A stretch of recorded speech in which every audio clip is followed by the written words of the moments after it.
Welcome to another epic show. We empower people and inspire change.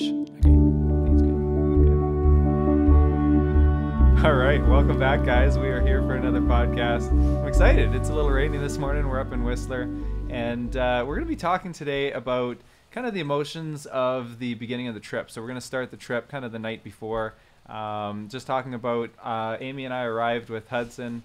At the same house, this place here. Same house we got here, and it was a big moment because it was like, wow, I'm leaving my family for a really long time. I don't know if I'm ever coming back. I sure hope I am. Did it actually go through your mind that you were not there was a possibility that you would not come back? There was, yeah, it went through my mind, but it wasn't there as like a real possibility because it was like, yeah, anything could happen on this trip, but something's not going to happen. That's kind of the way I You're always optimistic. Yeah, exactly. And, it was interesting because we'll talk about that a little bit about day one of the trip. So when I started this trip, we had talked about it many times where it was like, okay, this trip's going to be a leg by leg kind of thing. So it's, as far as I was concerned, I wasn't going to encounter anything new that I hadn't encountered before as far as weather and that sort of thing. Because I had, I'd flown almost 8,000 hours.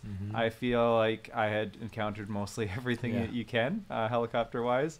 And so I thought that part of the trip is going to be just, second nature. It's, just another 330 hours of flying. Right. The things that were going to be challenging and maybe scary were the countries we were going to go to and, the people we were going to encounter. You were scared. Like I remember that you were scared. You had a couple of questions about some typical the countries that people think they're dangerous. Exactly. Because so what's going to happen in, was it Pakistan? Yeah, so a couple countries, people said, what about Central America or South America, like Colombia or something? You were a little bit concerned about Central America. Exactly, yeah. Mexico, Colombia, El Salvador. Not as much Mexico. No? It was more so, Guatemala, which we didn't end up even landing in, or Colombia. And then Pakistan. Those are kind of the top three, or like the Middle East in general. What did I tell you? Remember?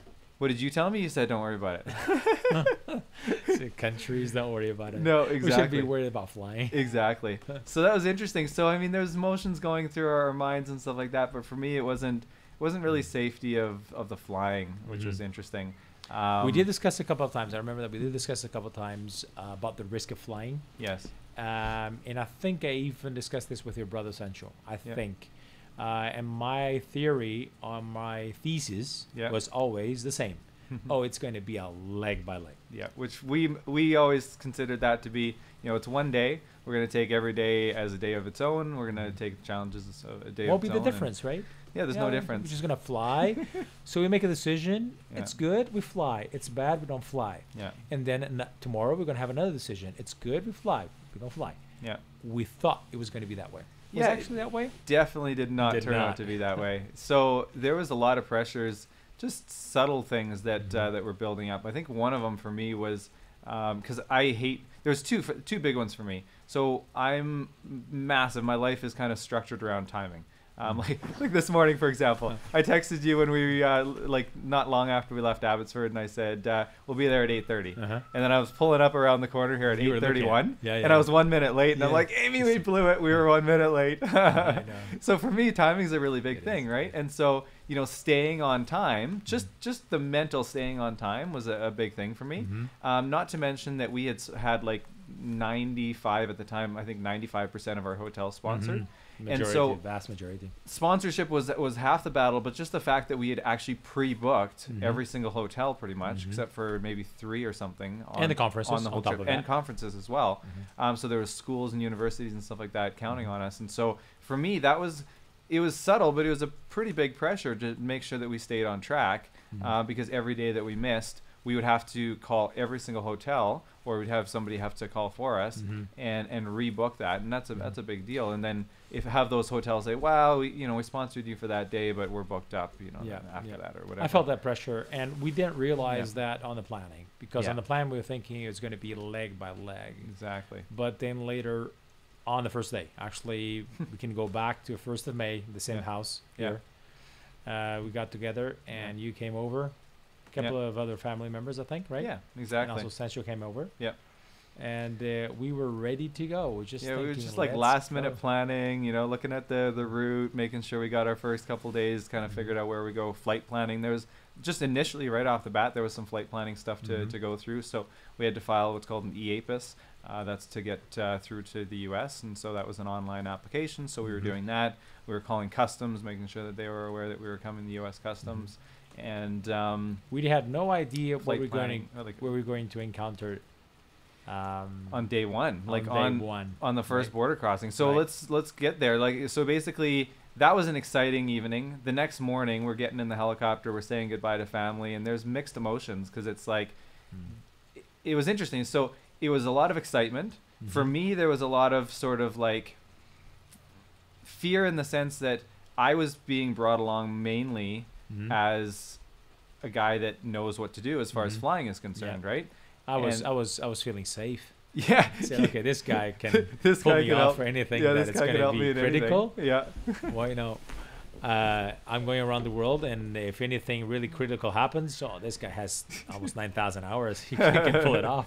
Yeah. So I mean, there was definitely a lot of weight on my shoulders being a young person, saying, okay, there's a lot of responsibility. Like we're going on this thing, and I have to know what we're doing as far as flying the helicopter. And so, I was feeling that weight, but also I think for both of us, a big realization of our dream, right?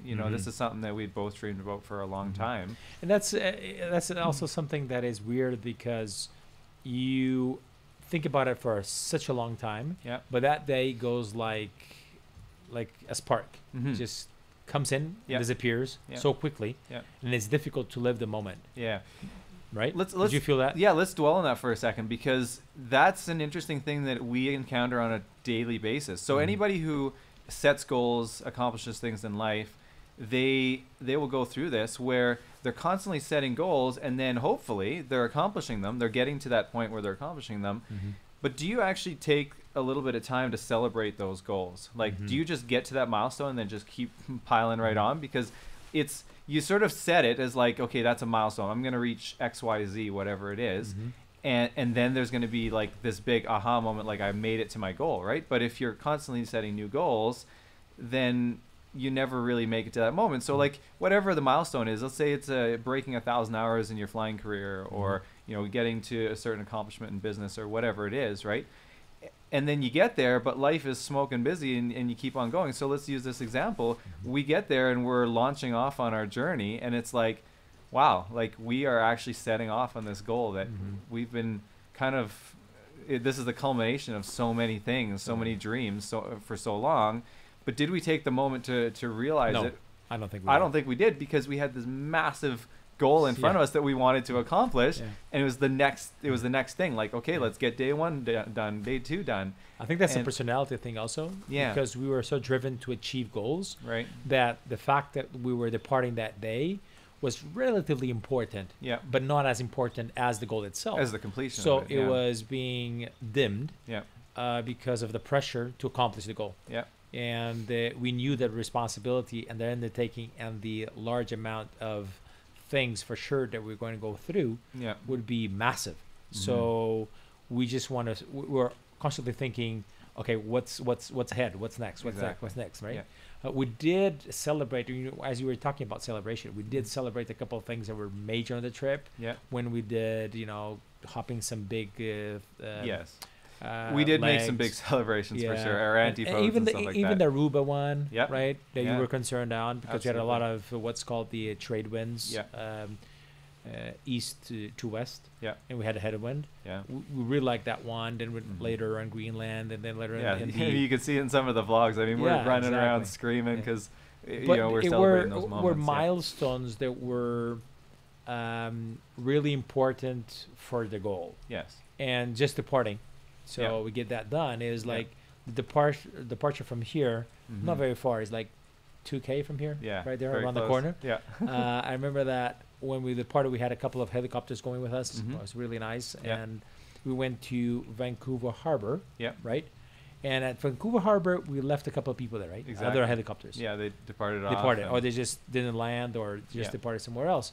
And then we went to pick up something at your BC place. Helicopters, BC Helicopters. Our base, And when I left BC helicopters crossing the border, I felt, okay, this is starting. Yeah. This is the point that this There is was, real. For me, there was a couple of like let go moments on the trip. So like, yeah, the ones that you just described, crossing the U.S. border, was like, okay, new country, this is getting real kind of thing. But I had flown in the U.S. many times, so it was like, it was still only partially real. Yeah. But then, you know, we'll fast forward to the next podcast probably where we crossed the border to Mexico, and then all of a sudden it was like, now it's getting real. Like we've left, you know, the Americas kind of thing, right? The big challenge that we so that was encountered immediately when we crossed the border. Yeah, let's get into that. That's we landed in Bellingham. Yeah. Super happy that this is it, the starting. Yeah. Big time. We go to customs. Yeah. Give our we're all passports. amped up. We're excited. Give our passports. And then they look at us very well. Well, they were kind of, you know, as customs are, right? Customs always Just start a bit. questions and everything. Yeah, what are you doing? Yeah. See, around the world. That's weird, right? So he made a lot of questions. Yeah. Going around the world, what? For what purpose? What And are you people, doing? that's another thing that we found, actually, just thinking now. Yeah. When you go around the world and you say, what are you doing? What are you Yes. doing? We'll go around the world. They say, why? Why? Yeah. Or they don't We take you seriously, one or the other. Yeah, exactly. Just thinking you're teasing them or something. Exactly. So they actually ask why. I remember that. Those are Absolutely. the first guys that ask why you're doing this. Yeah. And who's funding it. A bunch of questions. Whole bunch, Typical custom questions. Yeah. And then we said, after going all through all that, they said, okay, you guys are, Diogo and I, you're Portuguese. Yes. You're not don't have a Canadian passport. We don't need a visa to go to the U.S. Yeah. But in a certain circumstance, which is a private flight, Aircraft, you yeah. need a visa. Exactly. There is an exception from Canada to U.S., Mm-hmm. but then the rest of the borders, you can't do that. Yeah. So you had the appropriate paperwork to get from Canada to the U.S. That was no problem with a private And I thought, aircraft. okay, it's going to be the same thing. You just assume things, right? Yeah. And that was a point that was, for my part, the lack of planning. Planning. Mm-hmm. And I felt really bad when the guy told me, "You're not coming back." Why do you say lack of planning? I know we've talked not about coming this back. in the past. Why lack of planning? Because it's something that could have easily been overlooked. Did you have an opportunity to Yes, I did. potentially know that? Yes, I did. What was that? Peter did tell me a couple of times, "Oh, be careful. You're going to need a visa for the U.S." Peter was the guy that did this Yes, Peter the year Wilson, before right? us. Yeah. So he was telling us all this advice, and he Yeah. told me I needed the U.S. and it had B1, B2, and as he was telling me these things, I said, "No, you're wrong, man. Why you need a visa?" I didn't even question him. Why you need a visa? Yeah. It was one of those points. He was giving me so much things to concern information, Yeah. but that one was for me because I'm very used to traveling. Yeah. It just came from got in one ear, got exited the other ear really quickly. And Exactly. literally, I didn't take any attention to it, No. but I did remember it when the guy told me when I landed in Bellingham, Yeah. "You guys are not coming back without a visa." Exactly. So what? He made it very clear. He made And it we very had to clear. cross into the U.S. 3 more times. Yeah, So we had to come cross in Puerto later. Rico. Our planning, we had to go through Puerto Rico, Yeah. Key West, and Alaska. Exactly. Yeah. So the trip was immediately compromised. I'd say an hour after. Yeah, within an What was hour it? of the beginning of our trip, which is crazy because talking about, trying to stay on track and timing and stuff like that. I mean, we What had a spent pressure so was that? much time thinking, okay, these are all the things we have to do to make sure we stay on track, and we were really being careful with that. And then all of a sudden, right on the get-go, it's like, oh man, we might have something that's going to hold us up for a week or 2 weeks or whatever. Let's just give everybody a mild idea of what it's like to try and get a visa. Yeah. Especially Well, in short order like this. Yeah, we started working on it immediately as we were flying. Good thing that when you fly, you can call over the phone Yeah. with our Bose headsets. We're calling and getting information. I called my assistant and said, "Okay, try to get me a visa for the first opportunity that we'll have on encountering an embassy, U.S. embassy." Yeah. And we calculated it would be El Salvador. We would depart on a Tuesday, and we were going to be in El Salvador on Monday, right? The following Monday, exactly. So like start less working than a on week it away, really quickly. And they say, well, it doesn't look like it's going to be possible because for you to get a visa, you need an interview at the embassy. There's a scheduling process, and it will be the 15th, I think, of May. The 15th of May, which was like in 15 almost days. a week and a bit past exactly. when we needed almost to 2 weeks, go right? through there. Yeah, Wow. yeah, So we're going to be stuck yeah, in El Salvador for many days, and the whole thing, as you said in the beginning, yeah. it's going to be compromised. Exactly. The planning. Yeah. So I felt a lot of the pressure. I felt a lot of pressure. And I could see it, like from there on. it was, you were hyper-focus mode. Yes, I need to find a solution. Yeah. And I was focused on finding this solution. This solution is critical. Yeah. And I think I gave you a comment of was it you that said something about Guillermo or like something? Yeah, I think you said that. Right? I think the second day or something like that. Because we talked about El Salvador. Yeah, right? Exactly. Yeah. El Salvador was going to be the embassy interview place. Yeah, we thought that's definitely the first place we could do it. There was 3 or 4 along the route, but I was thinking Panama, then Aruba, other places. Yeah, but the first one was going to be El Salvador. So I said, well, I mean, our friend Guillermo that I met in HAI, he may be a potential that could help us out there. So. And that's a life lesson, because you never know who is going to be important in your life for different projects. Exactly. So when you met him, great friend. I don't think Guillermo. we've introduced who he is, have we? So just a real quick backstory, basically. About 8 months prior, I had met this gentleman and his son at HAI, so Helicopter Convention, an annual convention down in Las Vegas. And he was one of probably hundreds of people I met that day, or over that week. It was like 3 days. People were lining up to talk with you. It was crazy. I mean, so many guy. Yeah, right. So many people wanted to chat with us, and it was really neat. But he was one of the guys that really stood out, and he said, "Oh man, I fly helicopters down in El Salvador, and I can really help you out, and I have lots of connections, and you have to come visit when you're down, and whatever." And it was one of those things where you go, yeah, because there's so many people that they message or something and say, "Oh, while you're on your world trip, you have to stop in at our place," and you just honestly you want to stop in and say hi to everybody, but you just don't have the time.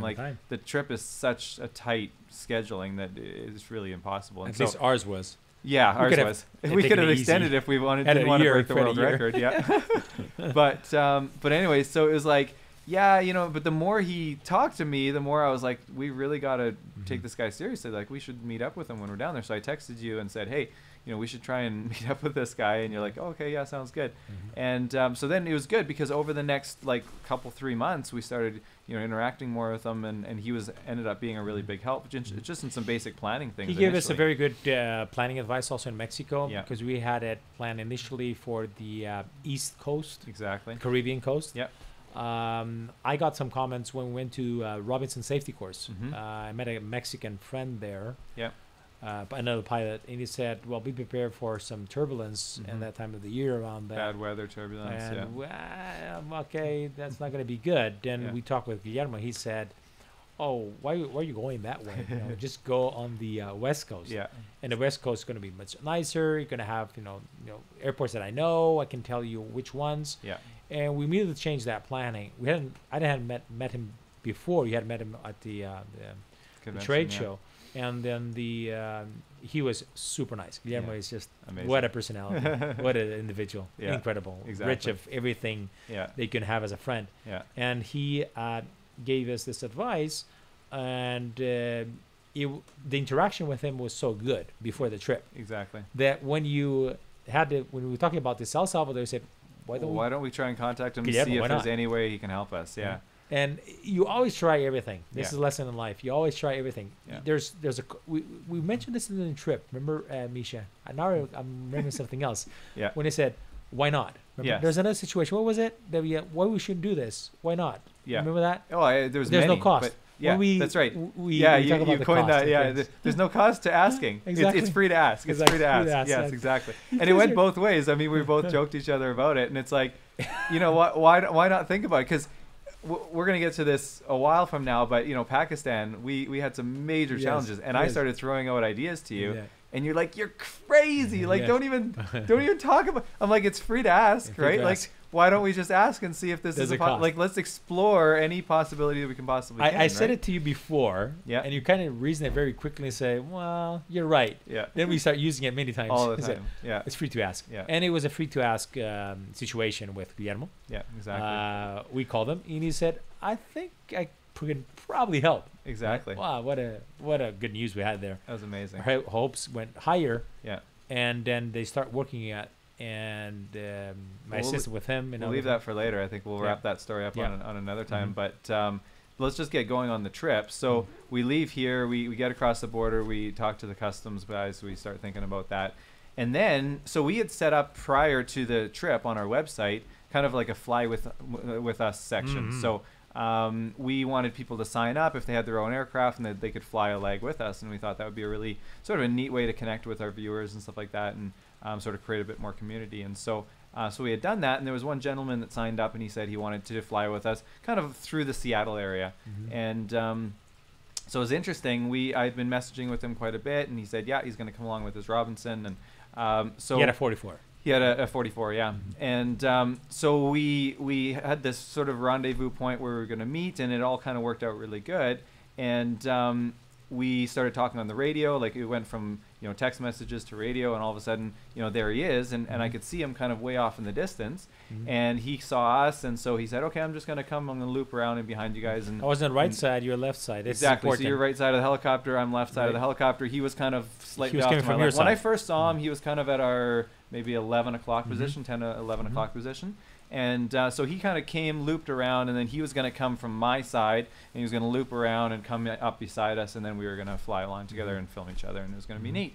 And so what ended up happening, he went out quite wide, and then he started turning in towards us, and there was a gross miscalculation of distance. It was not horrible. From us. It was absolutely horrible. We were going in a straight line, so we were just kind of keeping course, and we said, okay, we'll keep course, and then you just come up beside us. And I'm looking out the window at him, and I'm kind of filming him as he's coming around and talking and stuff like that.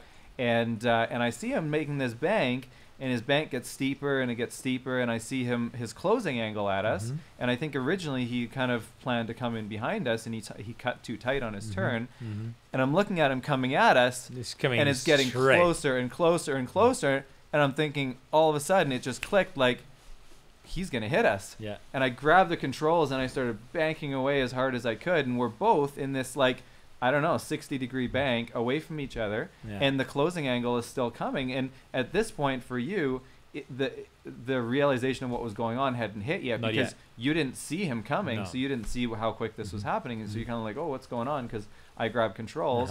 And it was like, wow. And all of a sudden, we just get super close. And I have no idea the actual distance, but it was very close. Very close. You did film, but you deleted it. I deleted it immediately. I didn't want to look I didn't want to again. have that as a memory. No. That was a shocking moment. That was a shocking you got moment. Very, very I was shaken up. by it. Yeah.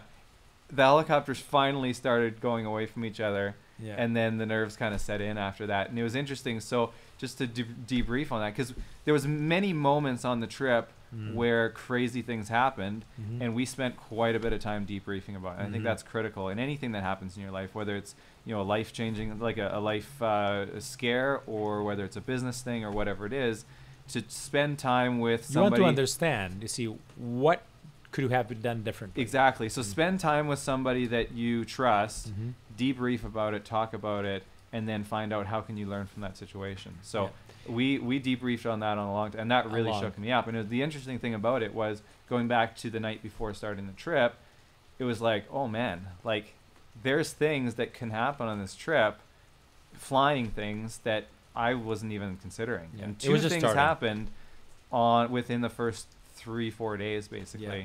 That was the first one. That was the first one, and there's a next one coming up that we're gonna discuss in the next episode. We're gonna talk in the next episode. That was really, that was the first sort of impact for me, that like, whoa, this is really dangerous. Like, something could happen that we're not planning for, that we're not expecting. It's not exactly a leg by leg. No, it's not exactly. And this is a sort of an interesting. We'll maybe wrap up this episode with this, but it's an interesting life lesson if you're talking about entrepreneurship and business and stuff like that. You spend a lot of time planning. So planning as much as you can, and that's critical, because this trip would absolutely have never come together the way it did without an extreme amount of planning. So that's critical. You can't discount that. But no matter how hard you plan, things are going to be different. There's always going to be something that comes out. You were talking about a while back about setting up your spreadsheet, and it never looks the same as your spreadsheet kind of thing, right?